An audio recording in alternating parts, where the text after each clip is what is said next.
British were god-awful because they have the worst imperial mentality of any country in the world. So Britain industrialized first, roughly 1700, and then the difference of economic might was translated into geopolitical imperial power, and then went overseas and kicked the shit out of the rest of the world, basically. It completely colonized Indian subcontinent. It invaded China in 1839. Britain went in and took over much of Africa and took over much of America, of course, the Also Cyprus. And the first rule of empire is you extract from your colonies, you take the resources away, you keep them poor, and you keep them uneducated also. All that empire, they didn't want to give schools, they didn't want to educate anybody. So literacy rates in 1950, 5%.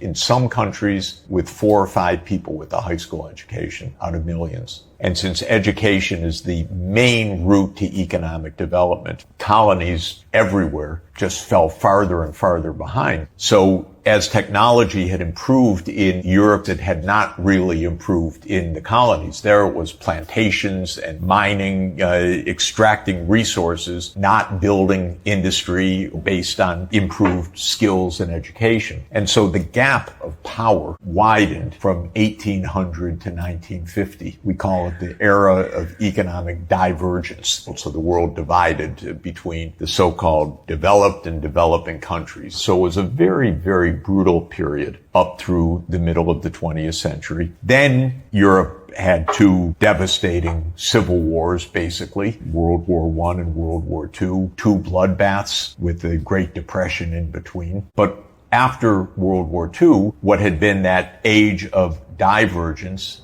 gradually turned into an age of convergence. And by 1945, Europe was exhausted. The deaths and destruction were so vast that every energy was towards rebuilding rather than colonies. So one by one, the colonies became independent, free from the yoke of Britain, some because independence was granted and others because they fought wars of liberation. But between 1945, basically, and the 1970s, most of the European empires vanished. And one very important thing happened when that occurred. You now had independent nations, and just about the first thing that they did was introduce mass literacy and mass education. Suddenly, those economies were able to start developing. They were able to do things that their imperial masters had prevented them from doing.